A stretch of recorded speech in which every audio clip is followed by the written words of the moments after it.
Good evening, ladies and gentlemen. Welcome to the night session of Asan Plenum 2019. Today's night session is going to be about North Korea's choice, economic reform.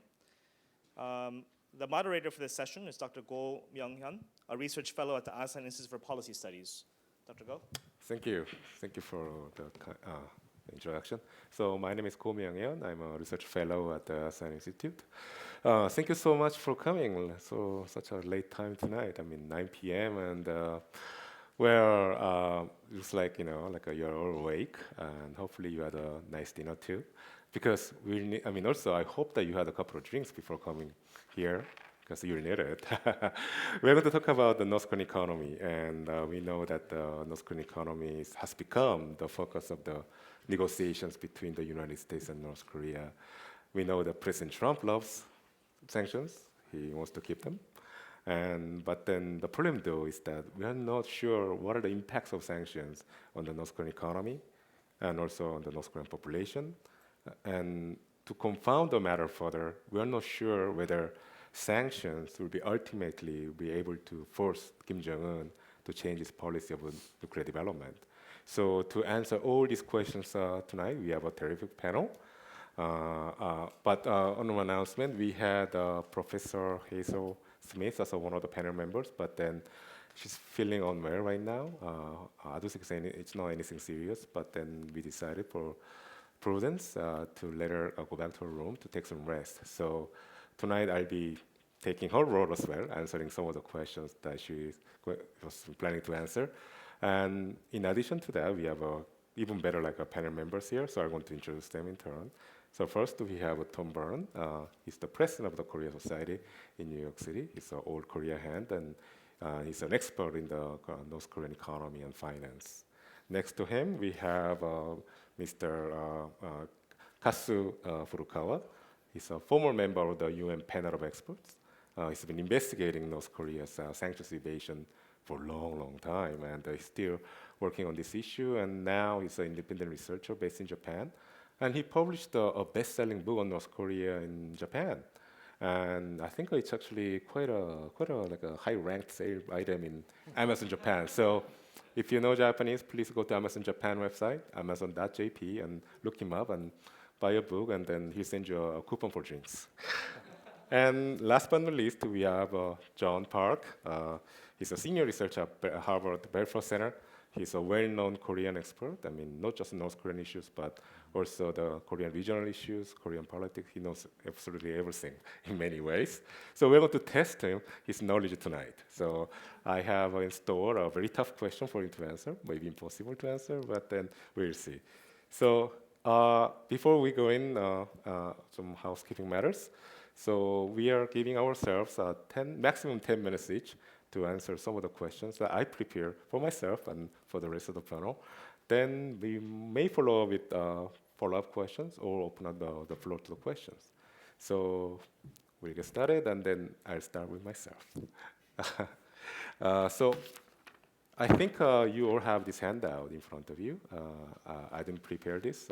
Professor Smith prepared this for her presentation. And as you can see, this is about the nutrition status of children in North Korea. And you also have a nice map of North Korea.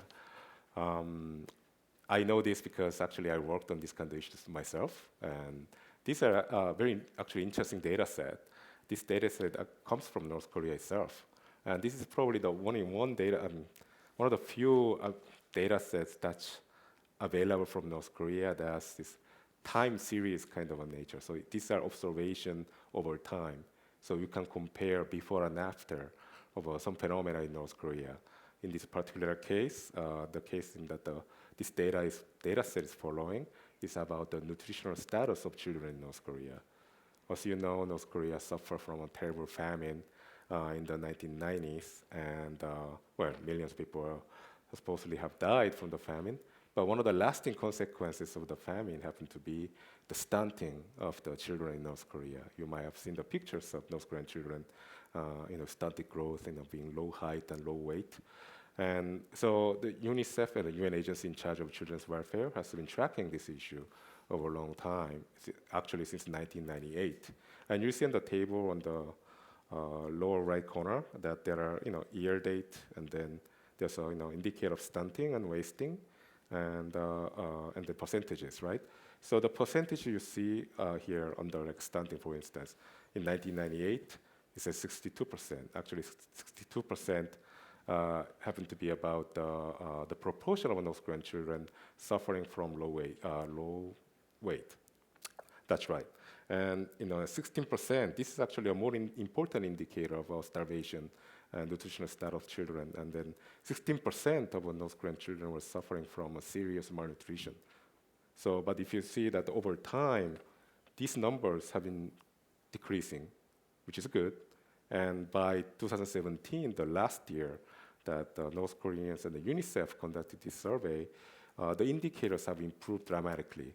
So right now, not right now, but back in 2017, 2 years ago, the numbers show that only 19% of North Korean children, only qualified, quote unquote, suffer from stunting, and only 3% of children suffer from wasting. For reference, these are numbers that are better than the ones that you see in Pakistan and India. So herein lies a paradox. So North Korean children's nutrition, supposedly the most vulnerable segment of the population, have been experiencing improvement in their living standards. But at the same time, we have a very strong sanctions regime in place. So this was supposed to be my question for Professor Smith, but she's not here, so maybe we can stop here. But then I can venture a guess why this is happening, why we see this contradictory pattern in the North Korean economy. We see improvement on the hand, but then we see sanctions that are getting stronger and stronger over time. So, we don't have enough time to go into all the details, but I think what's really going on in North Korea is pretty straightforward. North Korean regime under Kim Jong-un is different from his father's regime. His father, Kim Jong-il, didn't really care about his own people. He was happy to let those people, his own people, to starve and die, whereas Kim Jong-un looks like he's spending his own money to keep up a minimum level of living standards. So we know this from other indicators that are not here, such as the price of rice and the foreign exchange rate in North Korea that are reported by informers working with South Korean NGOs. They report this market prices of rice and US dollars exchange rate every twice a month or something. Actually, it's all open. It's on the website called dailynk.com, so you can check it yourself. So if you look at the price trend in North Korea, this key indicator like a rice and a foreign exchange rate, actually has been very stable in the last couple of years. In case of rice, for instance, the price decreased this year. So we know, but at the same time, North Korean harvest record has been horrendous. FAO, the Food and Agriculture Organization of the United Nations, reported that the food production shortfall this year will be 1.5 million tons out of 5 million tons of production that they achieved this year. So we have a huge gap in production, but improvement in the nutritional status and stability in the price of key commodities. So only way we can explain this is that North Korea is using different ways to, including the government, to mitigate the impact of sanctions and mitigate the impact of starvation, shortages of food. So in a way, it shows that the North Koreans North Korean individually have coping mechanisms. The regime itself is spending more money to keep up the living standards. So this creates the room for North Korea to withstand the negative impact of sanctions with state intervention. So this is I think it's a very important point here. So, but the question is though, whether North Korea will be able to sustain this pace of fending off the pressure of sanctions in the long run. And I toss those questions to the rest of the panel, and then the next question goes to Katsu-san about the impact of sanctions in North Korea and how sanctions are working, and if you can talk about that a little bit, and what are the roles of the neighboring countries to North Korea in implementing sanctions or helping North Korea evade them. Since 2016, the UN sanction regime transformed its objective original UN sanction regime was aimed at, it was named as target sanction, which was aimed at terminating the transfer of funds, goods, and personnel that are directly connected to weapons program.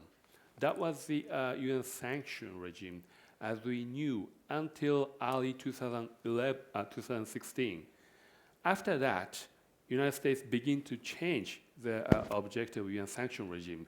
And currently, the UN sanction regime has shifted to effectively, it's aimed at virtual embargo against North Korea. Therefore, North Korea, the legal trading activity, a majority of them are currently prohibited under UN Security Council resolution.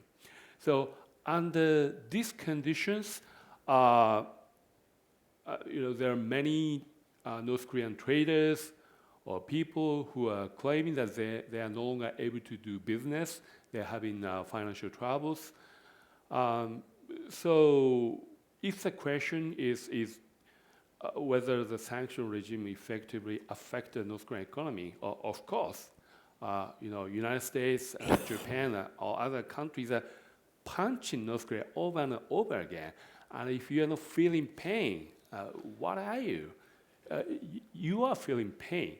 But the problem, the question is, does that affect the stability of Kim Jong-un regime? Or is it guiding Kim Jong-un to really pursue denuclearization path? And in this regard, I have to say that the existing data set is not supporting the hypothesis that Kim Jong-un regime is having significant trouble in maintaining his regime. And there are not so much credible data set with respect to North Korean economy. But let me give you some figures from US government document, which was published on March 21 of this year. According to this document, last year in 2018, US government confirmed at least 263 tanker deliveries of refined petroleum, which was procured from ship-to-ship transfer. Foreign vessel on the sea transfer oil product to North Korean tanker, and this tanker delivered the petroleum product to North Korean ports 263 times last year. The ship-to-ship transfer has been prohibited by UN Security Council resolution. Nonetheless, North Korea was doing this on average once in a day and a half. And according to this official US estimate, if these tankers, oil tankers are full of oil refined product, if it's loaded with a full capacity, the US estimate goes that North Korea would have imported 3.78 million barrels of oil. I don't think you have a clue about what does this mean. 3.78 million barrels. Originally, US government estimated that in 2016, prior to the institution of oil embargo against North Korea was procuring about 4.5 million barrels. And UN Security Council resolution significantly decreased the amount of petroleum product that North Korea is allowed to procure down to 0.5 million barrels. So originally 4.5 million, down to 0.5 million. That was the objective of UN sanction regime. But according to the official US figure, there is a possibility that North Korea managed to acquire almost 85% of the amount of petroleum product that they were procuring in the previous year. So this means that North Korea appears to have acquired significant amount of oil product, regardless of the UN sanction regime. And what is more noteworthy is the fact that when North Korea purchase oil product, they have to pay for that. How do they pay with a foreign currency?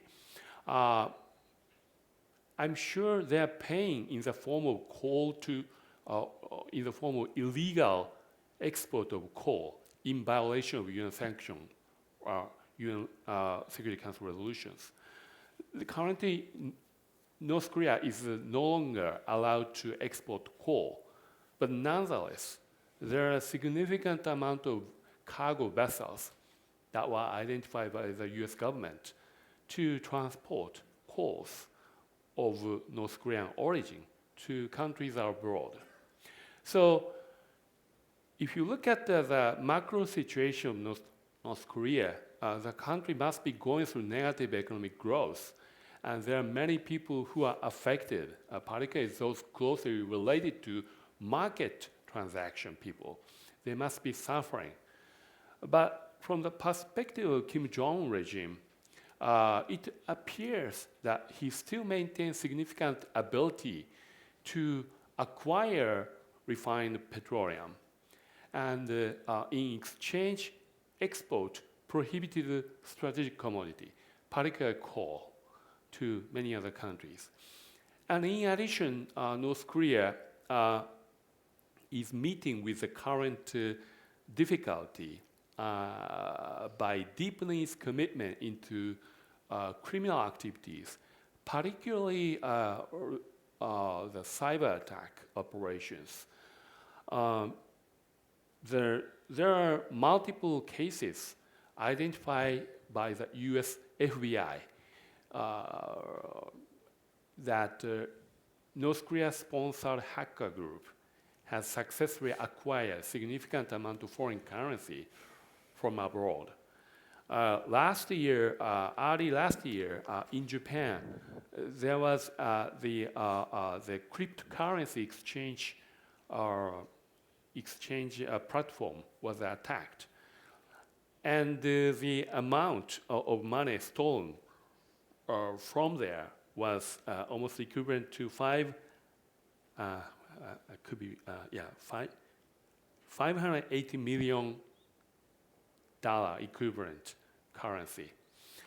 This is almost like a 30% of the estimate of the North Korean export of 2017.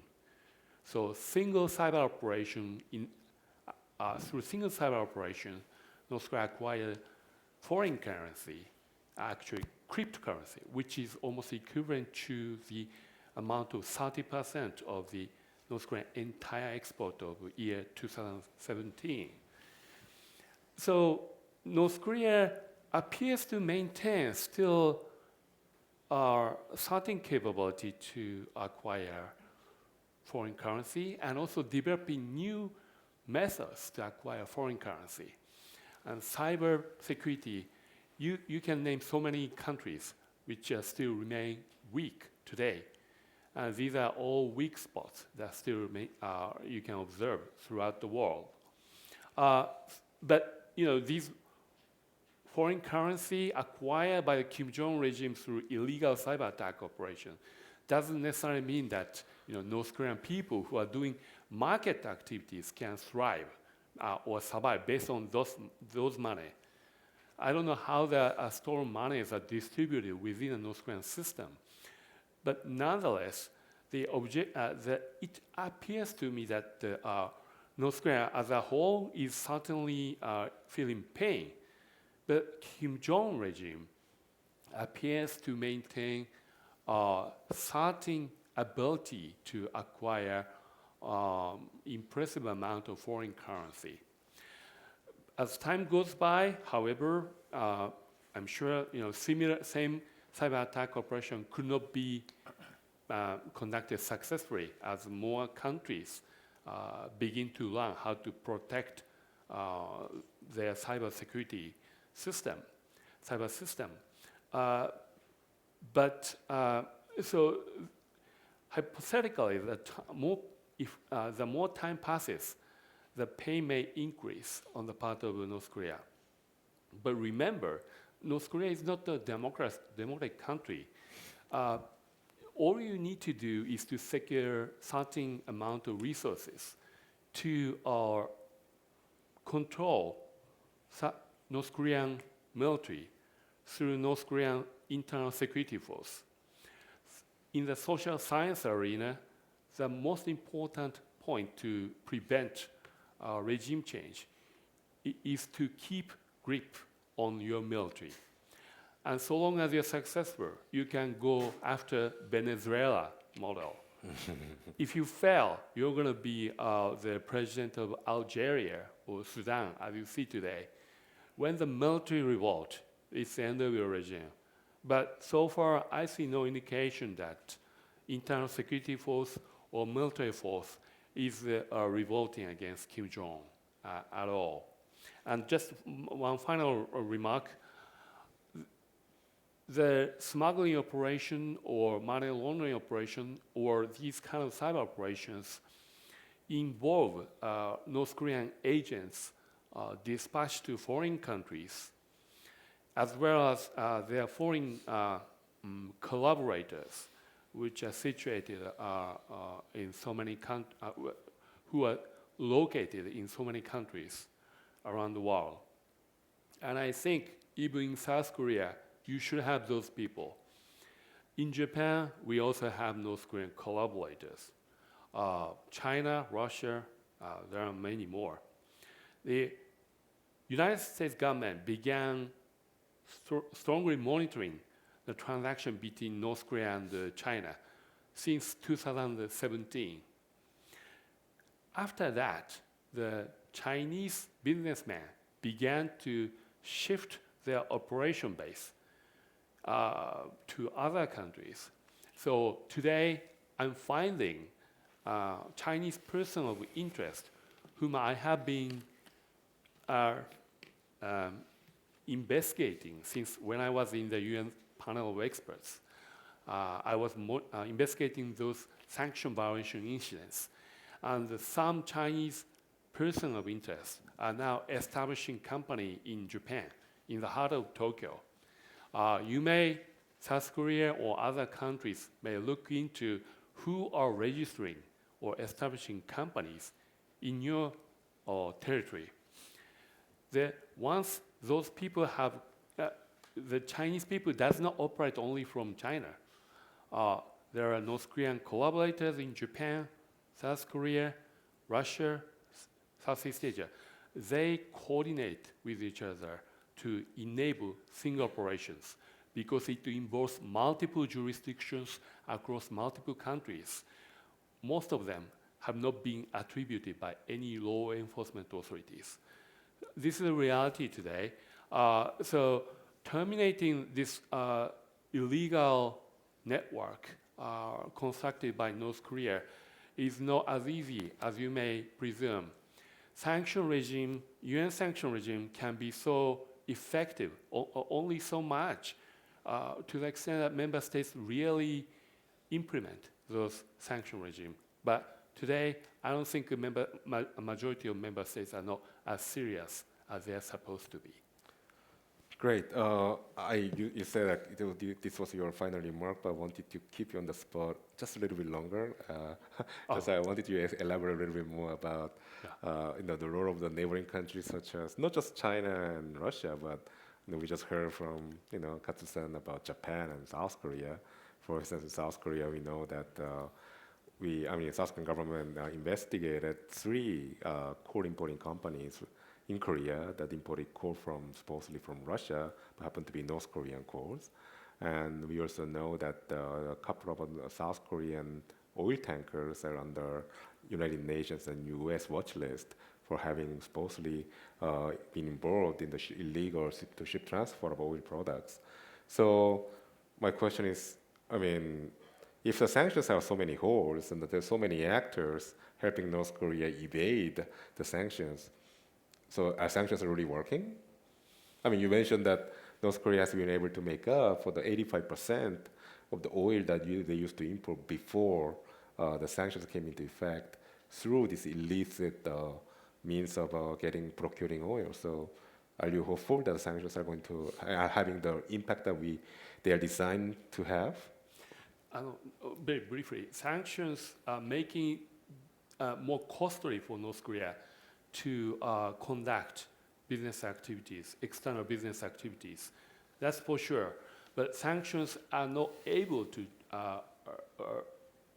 terminate North Korea's illegal activities because there are always those companies or individuals who find significant business opportunities in engaging in illegal transactions with North Korea.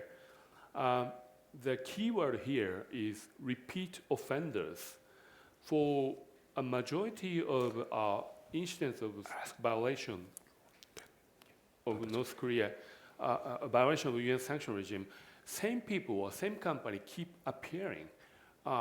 This means that these people have never felt the risk of doing business with North Korea, but instead they find it as a significant business opportunity still, wide open. So what we need to do is the number of people or companies who are really assisting North Korea's illegal activities are not so dramatically wide. In most cases, the same people establish many front companies in tax haven states. And it's just that we haven't come to the point to prohibit the activities out there, and that's a challenge. So that's a very important point, I believe. I mean, sanctions are making North Korea's procurement of necessities more costly, but not impossible. So as long as North Korea has money, North Korea will be able to sustain their economy. Maybe that's the reason why they've been able to sustain the living standards of the people in North Korea. So that's a very important point. So that's actually also a very nice segue to go to John, actually. And here's the tough question that I'm going to ask John, which is, sure, like sanctions have some sort of impact on the North Korean economy, for instance, by making procurement of strategic goods and the necessities more costly, thereby forcing North Korea to spend the money much faster. But the question is, the way we think about sanctions is that sanctions is going to cause pain in the ordinary people in the country. And the ordinary people feel the pain. They're going to influence the ruling class, the leadership, to change their policy that's, giving cause to the sanctions policy. So, but that's normal in a country. I mean, so, living standards, the decrease in living standards, isolation leads to policy change. But in North Korea, does the same logic apply, given that North Korea is a different country in many ways? Maybe, Katsu-san mentioned several times during his presentation, but, Kim Jong-un might not care. At the end of the day, I said Kim Jong-un cares about his people more than his father did, but there's no guarantee that he's going to change his mind down the road. So if that's the case, is sanctions the right way? Is there a clear link between impact of sanctions and the possibility of North Korea changing their ways? Sure. Dr. Go, thank you, and thank you to the Asan Institute for having me here today. Thank you for your questions. I think in terms of how to address this, if there's one thing I would like to leave the audience with, is the concept of North Korea Incorporated. The idea of applying sanctions on the North Korean regime is not new. And as we've heard Katsu mention, and as we've seen in the press and a lot of documentation, North Korea is now the focus of a very integrated sanctions regime. This is something that is a new reality. But what I wanted to do is gravitate your attention away from North Korea as a country and focus on North Korea as a 1% phenomenon and a 99% phenomenon. My remarks are about the 1%, the elites. And within this, if you think of the North Korean state trading companies and how they've gone abroad, particularly into the Chinese marketplace in Southeast Asia, the increasing application of sanctions, and this is very counterintuitive, has sparked innovation.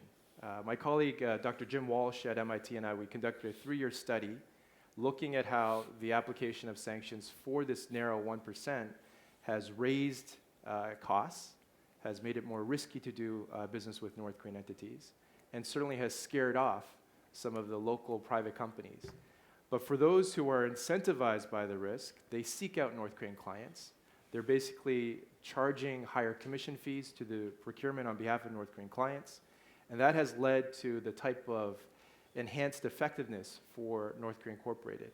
This is a dilemma, because if you look at the period of 2017, as North Korea conducted tests that broke through these technological barriers, the question of how North Korea procured these banned items is still an inconvenient fact. It's still a puzzle that I think merits more research.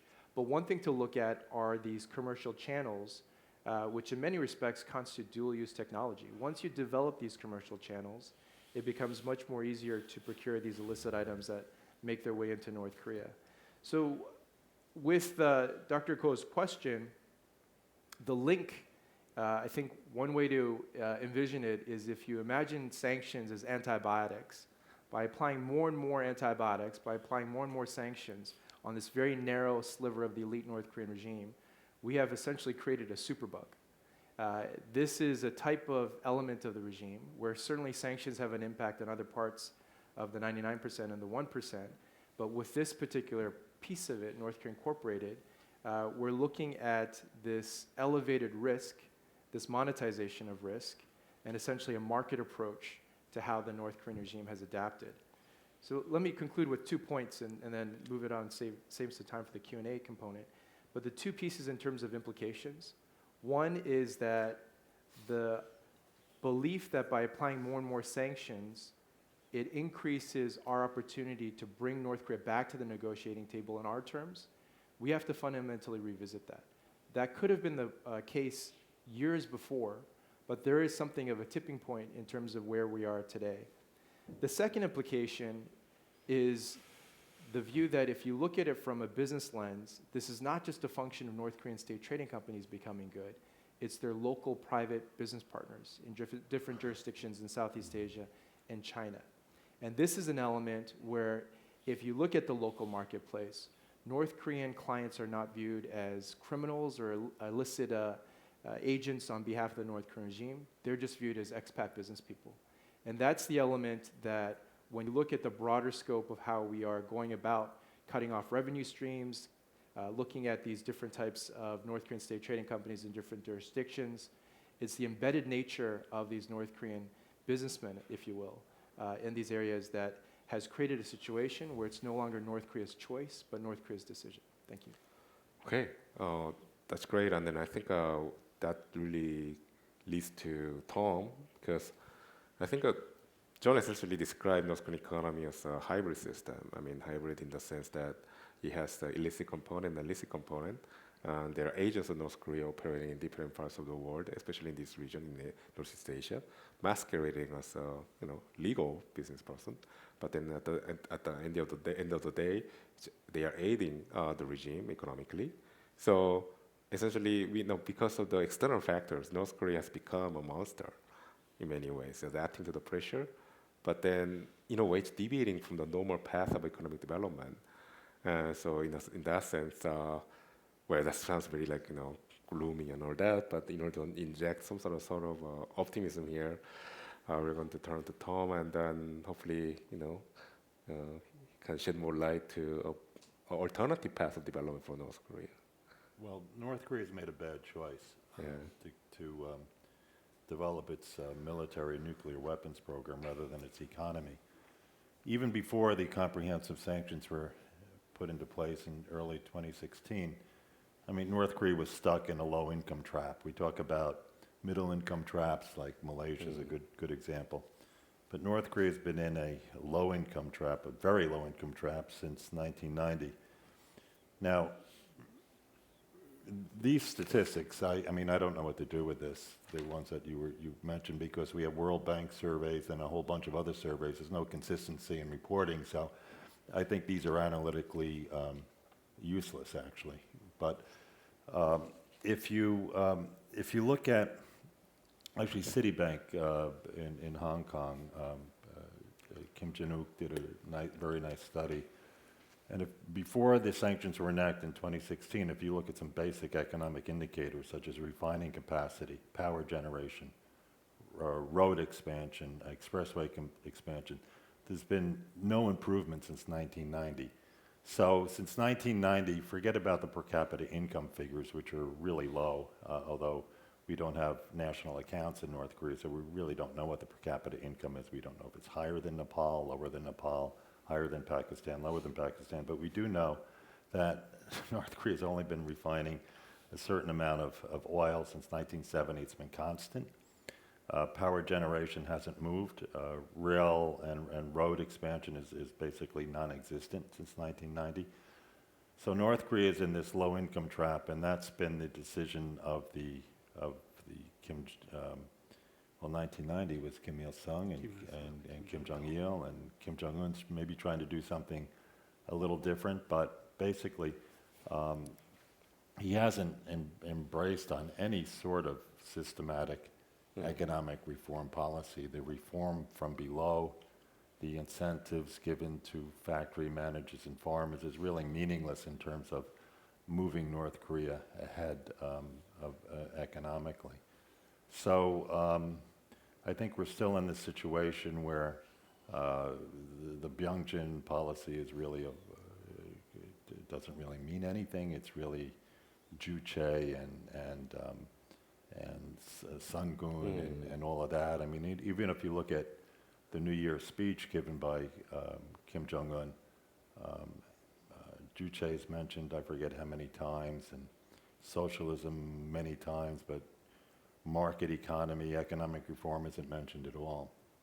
So we're not at a point, the sanctions won't look at the political and the strategic aspects, but we're not at a point where North Korea has decided to embrace reform. In fact, what I would use as a marker for embracing reform is what any other transitional economy has done.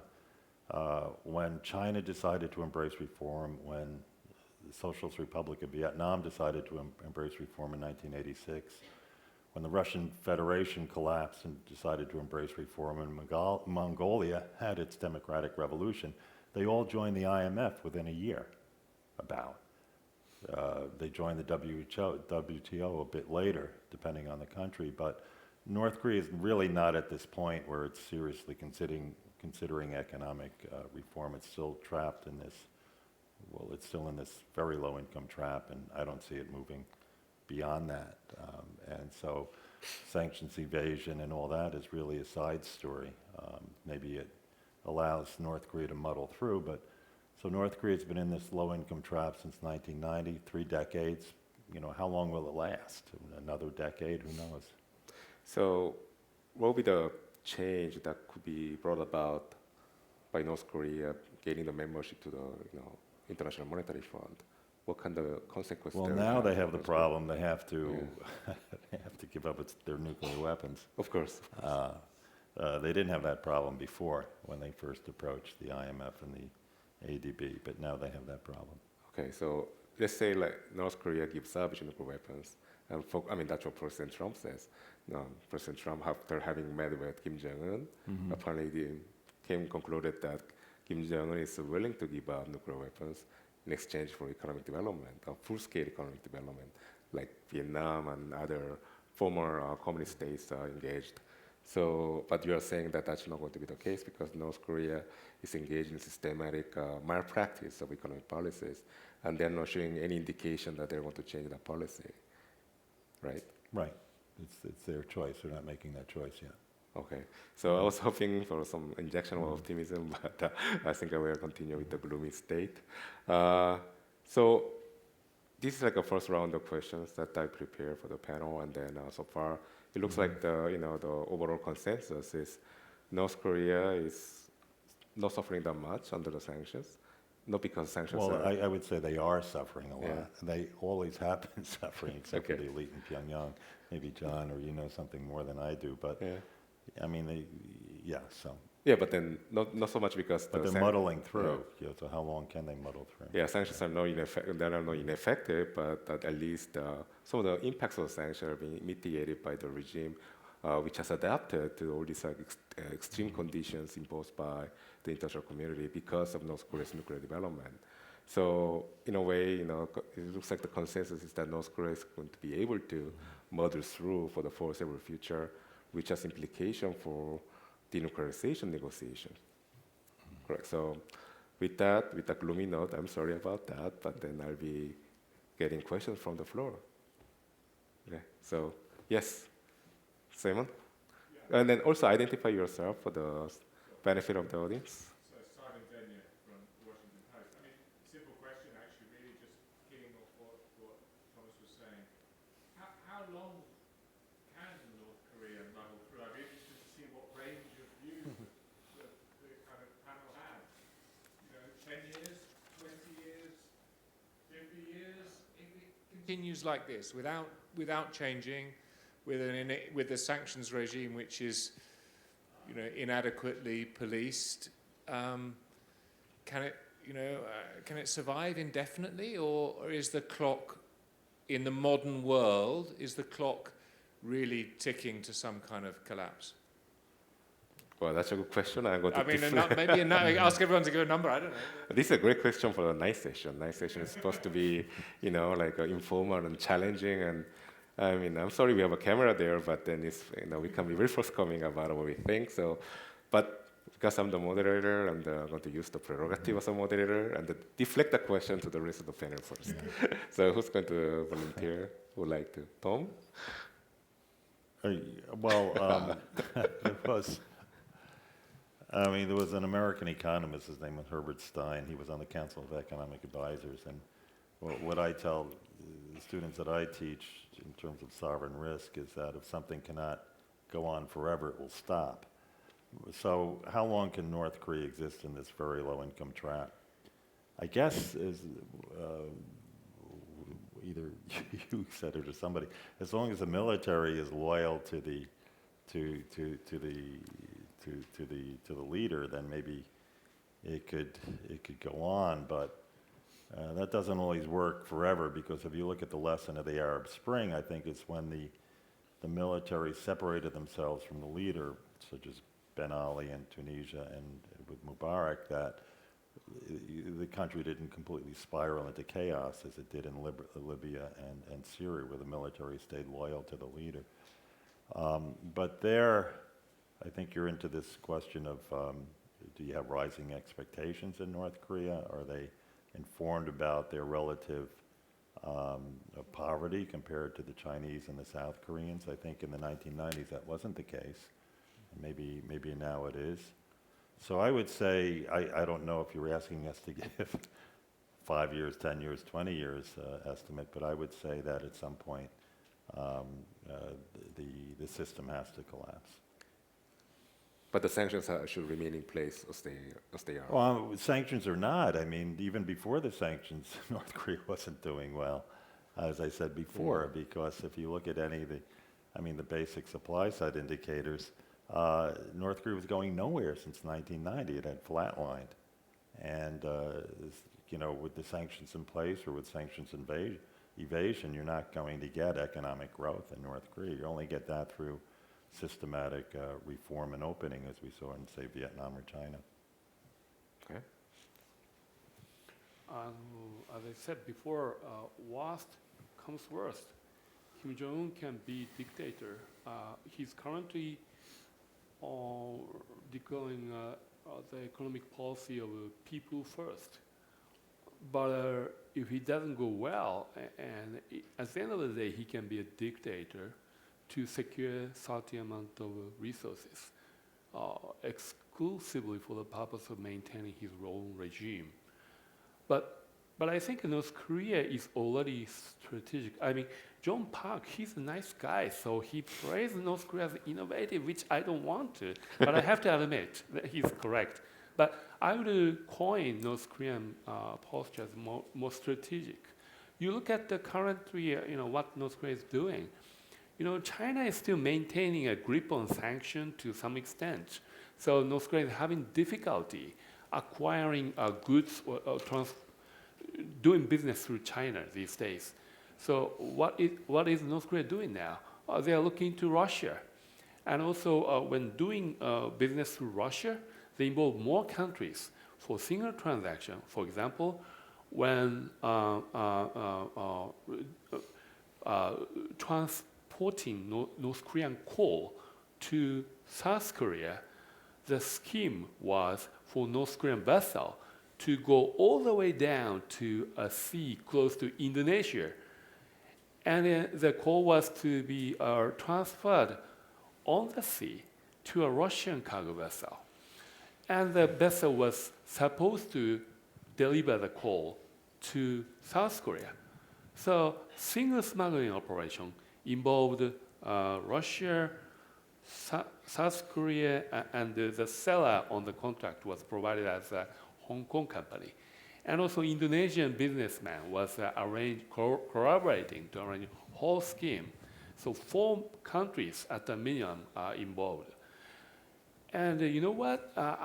Only the captain of the North Korean cargo vessel was detained by Indonesian authority on the ground of a very simple penalty for failure to declare something. But other people or companies, they are not attributed by any member states at all, including South Korea. Security Council resolution will not change unless United States government agrees. But the implementation of the Security Council resolution is up to each member state. There are a series of Security Council resolutions adopted until the end of 2017. It's been already a year and a half since then. But I'm not aware of information of member states enacting domestic laws to implement Security Council resolutions. But instead I hear more and more voices from member states that, well, if we change laws, changing law, takes village. It takes really significant amount of effort for bureaucrats.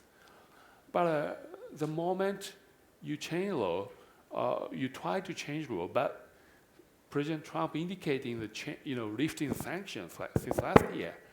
What's the point of changing laws? So this is a general flavor that is becoming persistent.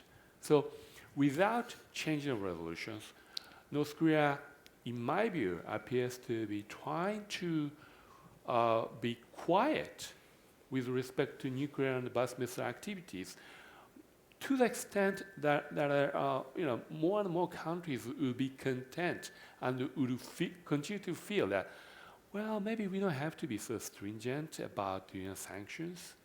I think this is a strategy that Kim Jong-un is pursuing now, and it appears to be going okay for now.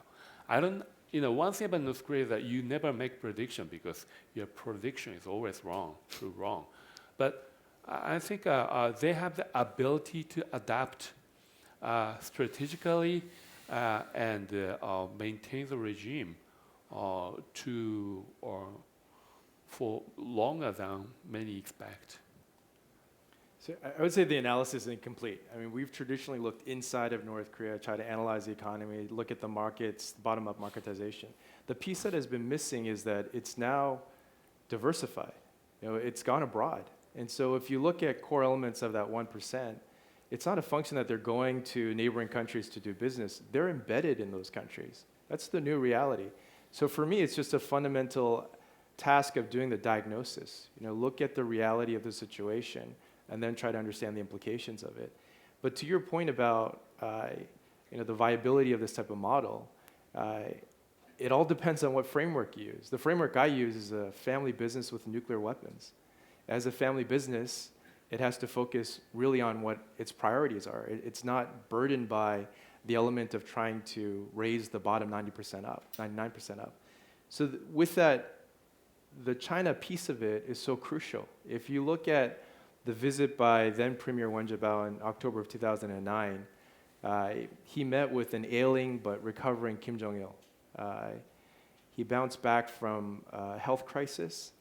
The two leaders signed 3 agreements under the headings of economic development, tourism, and education. Under Chinese law, the message was quite clear. If you do business with North Koreans, it's legal. This was an environment of increasing sanctions, and I think this is the turning point. If you look at subsequent efforts from Republican Democratic administrations to pressure the Chinese authorities to implement sanctions, the Chinese response was that this is economic development activity. Under UN Security Council resolutions, there's always this clause saying that member states are not prohibited from engaging in humanitarian and economic development activities. There's your legal loophole.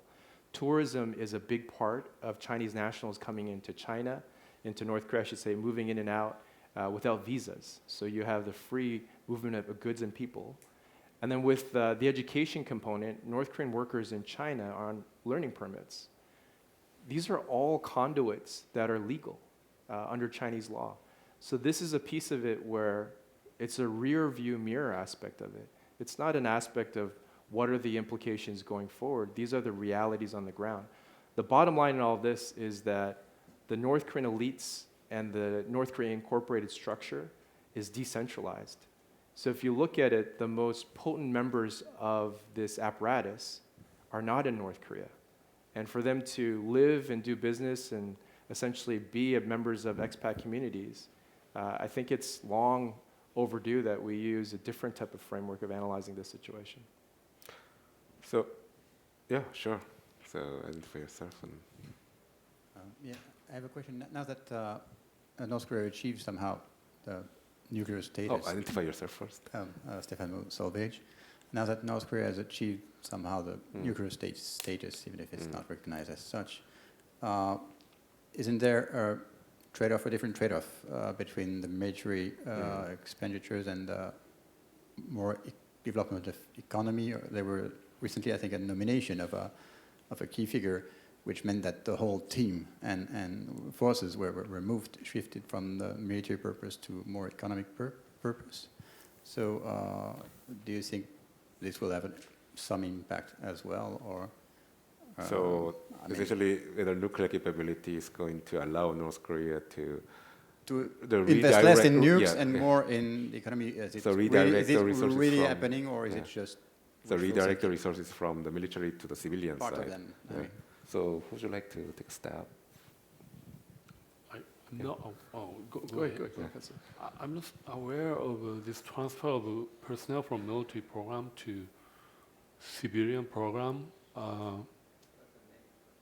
With respect to nuclear weapons program, Kim Jong-un has been declaring that they're going to develop civilian nuclear power capability since his speech early this year, and followed by his speech just a few weeks ago in the Supreme Assembly. So I think with respect to, for example, nuclear scientists or engineers or workers associated with the nuclear weapons program, my understanding is that they are currently still in the same field, but for different flag or under the, not nuclear weapons program, but nuclear power program. Same may be true for the ballistic missile related people, ballistic missile program related people. Maybe they may be still engaging in a similar program under the banner of space exploration, so a satellite launch program. I mean, originally many North Korean soldiers, they have been engaging in construction projects or farming every year. That have been continuing, but I'm not aware. I don't know any credible information that as a result of the new strategic line adopted by North Korea last year, there was some significant shift of personnel taken away from multi-sectional weapons sections. Do you know anything? Well, there are some discussions about that. That is a hypothetical situation, but when apparently North Koreans express their willingness to, lower the level of conventional forces now that they have nuclear weapons, and we know that in North Korean men spend 10 years doing military service. So essentially the same as the Roman soldiers during the Roman Empire era.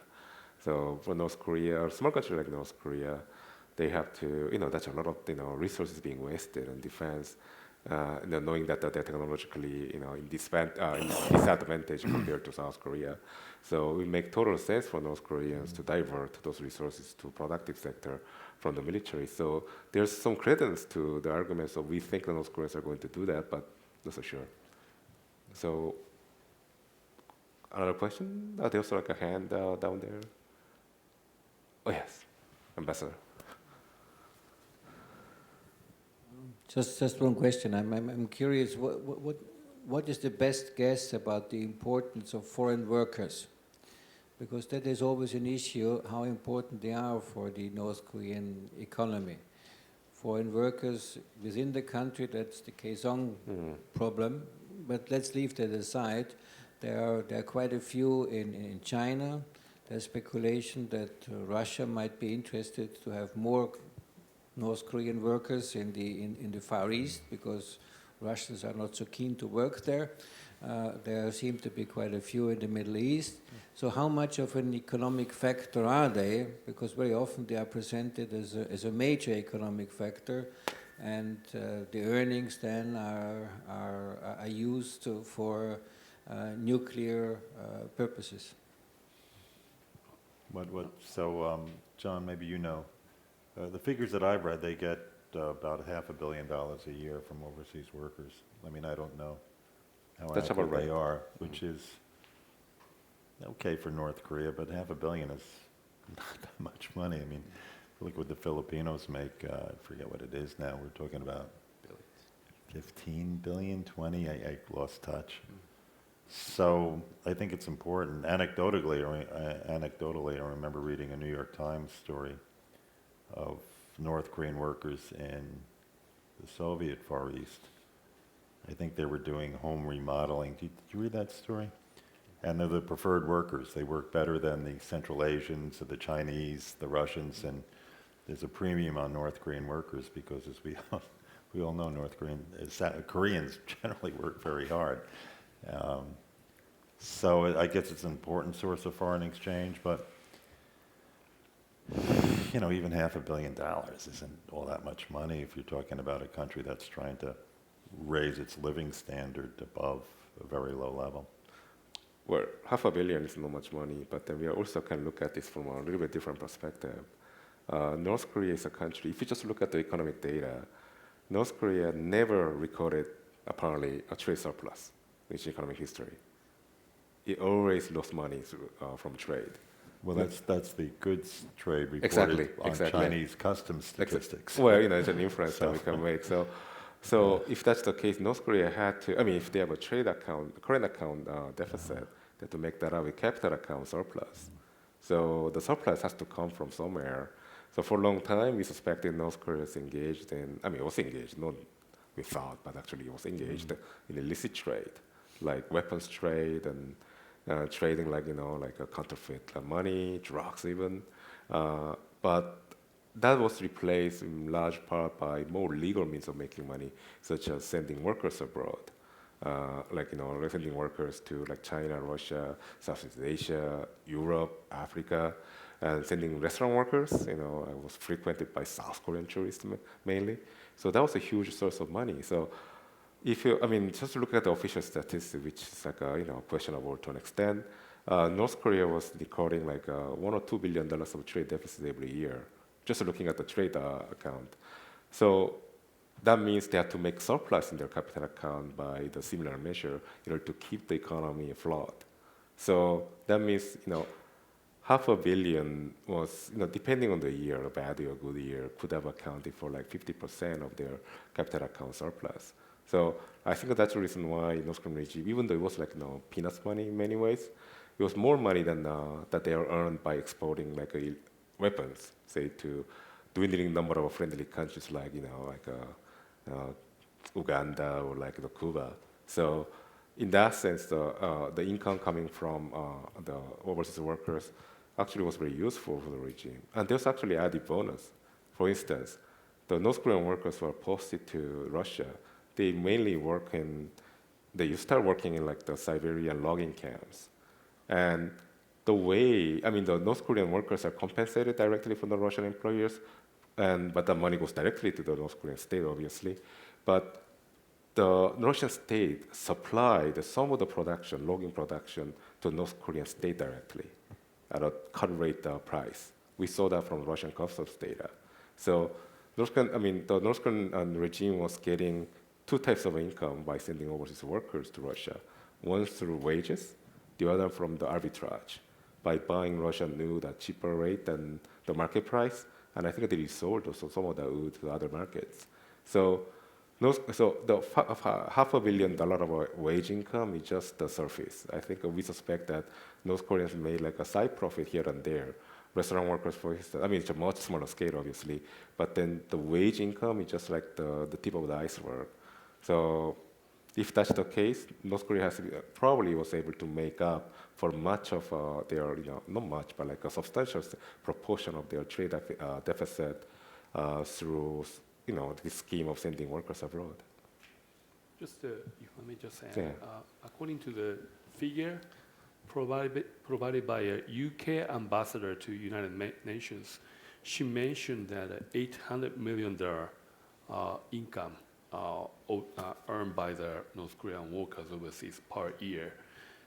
Compare this figure with the $2,000 million, which is the estimated export value of North Korea. It constitutes around 40% of the estimated export amount of North Korea, annual export of 2017. So it's significant. But as noted, the North Korean economy is really small. So you need more. You need to do more to grow. Okay, so, yes. Hi, I wanted to ask if you think there are general lessons to be learned from the North Korean sanction, or is it a very particular case that applies to North Korea and has no bearing on other cases? Well, I'll take a step first so that I can, the rest of the panel can come a better answer than what I can give you right now.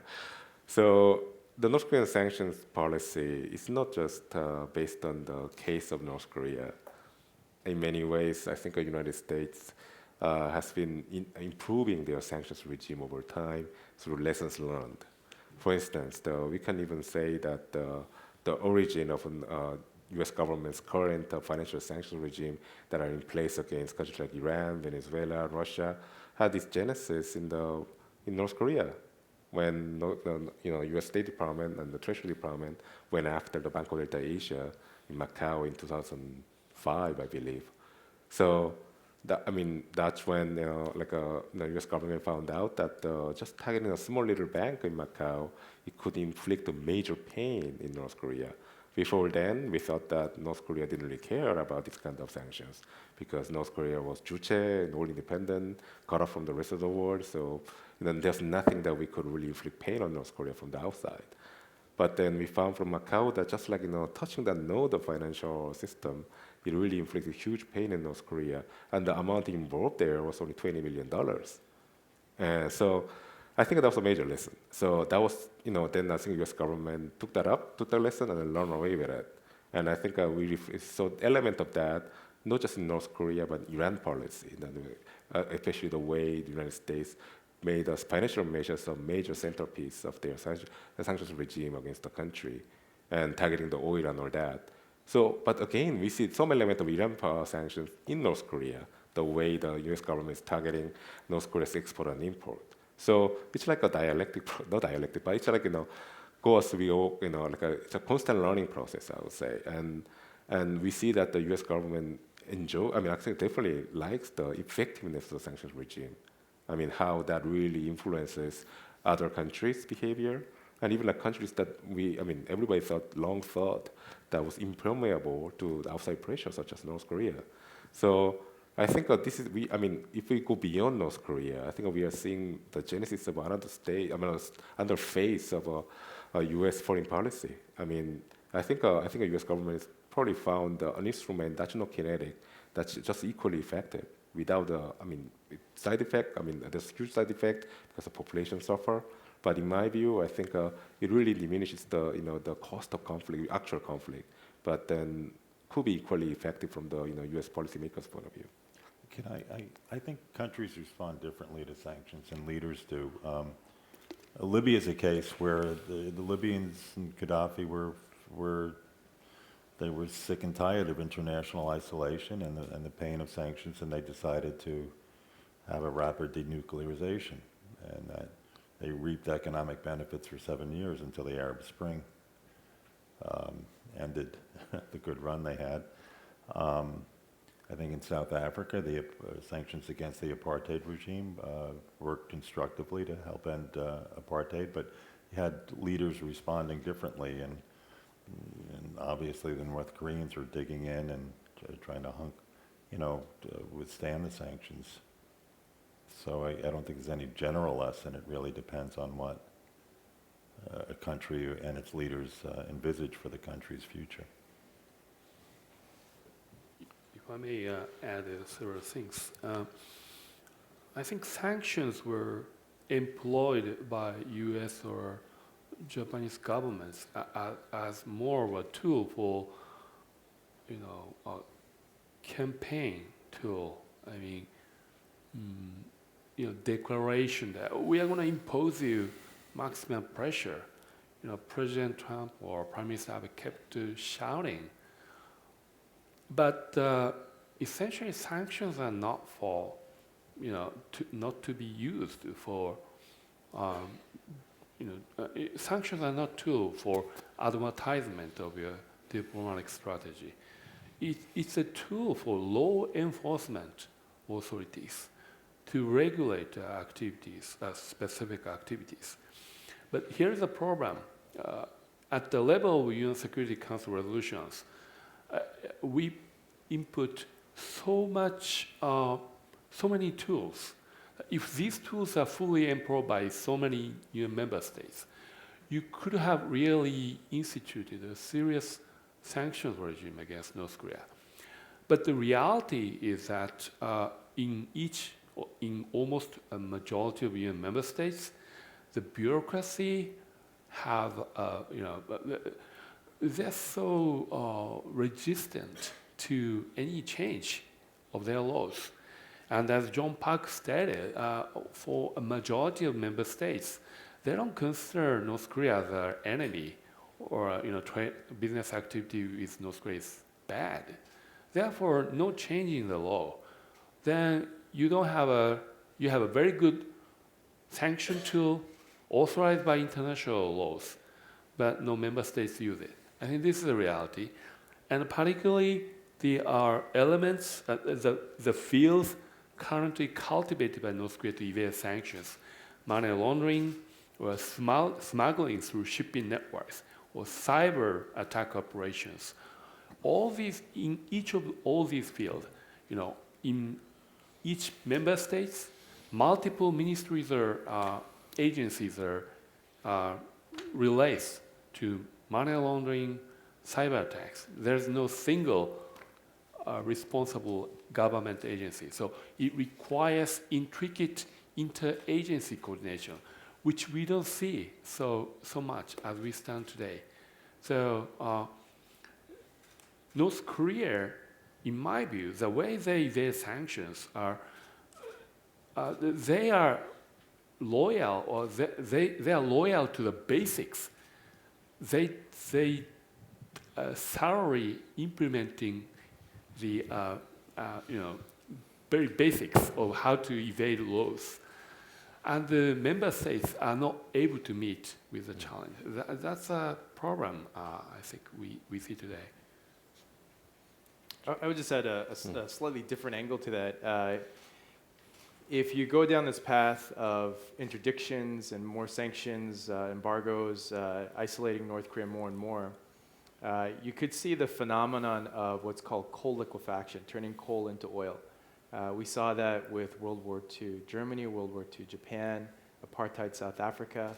So it's this iterative game of adaptation. That's the part that we spark these improvements. It's not to say that it's to our detriment solely. You have to keep up with those improvements. But that's the element of just going after these measures. Like, what is the broader game plan? I think one of the lessons from Iran is that if sanctions are a part of a game plan, then they can be effective. But if it's just sanctions for sanctions' sake, then you're going to trigger these type of responses where, the decision making is going to go to the 1%. And I think we're already seeing that. Okay. Yes. Thank you very much, Italian Embassy. So my question relates to the North Korean diplomatic missions abroad and their role in avoiding sanctions and help the regime to get maybe luxury goods or doing smuggling activities. So what is your assessment about the share of North Korean diplomatic missions activities abroad in supplying the regime with prohibited items and, in giving a lifeline to the regime? I would say 100%, but then, I think Katsu-san can give you a better answer. I can't give you any quantitative here, but it's significant because almost all key incidents of serious sanctions violations, embassy or North Korean trade representatives abroad have played a significant role in arranging for the entire scheme of providing logistics support. But they play a key role, but they are not the only one who play the key role. There are North Korean agents hired by the local companies of other countries. So they also pretend to be operating as a Malaysian trading agent or Chinese trader, but in fact they're North Koreans. There are multiple of them still based in other countries. So DPRK embassy and trade representatives abroad kind of serve as a hub of coordination of those agents or foreign collaborators of different countries. And these activities have not been stopped as yet, which is a problem. John? Yeah, I was just going to mention there that the North Korean businessmen that I mentioned, the ones who are embedded and living in these commercial hubs, engaged in illegal activities, they're North Korean diplomats in many instances. That's the way that they're able to live for years on end in these places. But as Katsu mentioned, it's not that they're doing all the activities by themselves. They're essentially running networks with local partners. And it's the growth of the networks and the greater sophistication of these local networks that I think is the game changer. But certainly the embassies and the consulates have a very important role. It's not the wave of North Koreans and the elites going abroad. It's more of these individuals who are embedded doing larger and larger activities, again, with growing and more sophisticated local networks. So the North Korean diplomats have been self-financing their cost of being posted abroad ever since the economic collapse in the 90s. So one interesting factoid about that is that was when we start seeing an increase in the number of press reports of North Korean diplomats engaged in illicit activities like smuggling alcohol in Islamic countries, tobacco is one case in point, counterfeit money, or even like exotic animal parts from Africa, like rhino, like in the horn and that kind of stuff, used in Eastern medicine. So we have seen the increase, actually explosion of this kind of media reports in the 90s and in some parts of the 2000s. But around past the mid-2000s, those reports went away. So you can use that as an indication that North Korean diplomats start engaging on more, start avoiding engaging in this kind of illicit activities when the economic situation started improving a little bit better. It became better. So in that sense, I would say North Korean diplomats engaged in direct, in illicit activities in a direct manner, probably dwindled to a small number of cases. But I think the North Korean diplomats, assistance in illicit activities, moved on to another dimension, I would say. I think in many countries, like in the Middle East and Africa and Southeast Asia, North Korean embassies serve as a hub of North Korea's commercial activities in the country. They coordinate different activities, and even they have people companies' addresses that overlap with the address of the embassies there. So in that sense, I think North Korean embassies are serving as HQ or a command center for North Korea's external economy in different countries. They coordinate activities regarding not just trade, but also procurement of luxury goods in case of Europe, and also coordinate the use of North Korean overseas workers in case of Russia, China, and the Middle East, and Southeast Asia.